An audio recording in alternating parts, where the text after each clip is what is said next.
खबर है लाहौर से, जहां तहरीक इंसाफ की इलेक्शन कराओ मुल्क बचाओ रैली रहनुमा पीटीआई मलिक करामत खोखर रैली की क़यादत कर रहे हैं। रैली में एमपीए सादिया सुहेल भी शरीक हैं। रैली में बड़ी तादाद में गाड़ियां और मोटरसाइकिल सवार शरीक हैं। तहरीक इंसाफ की इलेक्शन कराओ मुल्क बचाओ रैली ठोकर न्यास बेग पहुंच गई है। कप्तान के खिलाड़ियों की बड़ी तादाद यहां पर मौजूद है। पार्टी परचम उठाए ये रैली निकाली जा रही है। मजीद जान लेंगे, लियाकत अंसारी हमारे साथ मौजूद हैं। लियाकत अंसारी, रैली ठोकर पहुंच चुकी है, कहां पहुंचकर किस मकाम पर इख्तिताम पजीर होगी?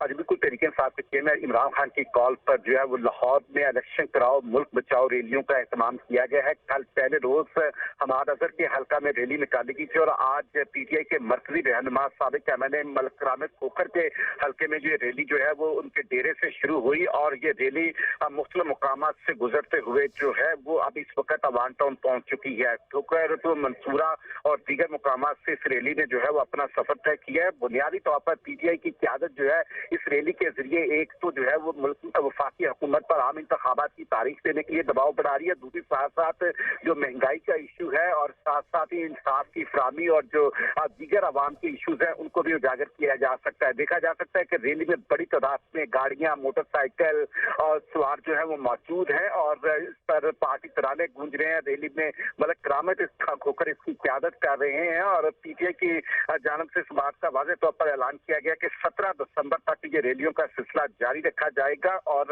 वफाकी हुकूमत पर यह दबाव बढ़ाया जाएगा। इस बात का भी इम्कान है कि 19 या 20 दिसंबर को फिर पूरे लाहौर की एक मुश्तरका रैली की कॉल दी जाए, क्योंकि इस वक्त हर हल्के में एक रैली ठीक है, ये सिलसिला आगे भी जारी रहेगा। बहुत शुक्रिया आपका लियाकत अंसारी।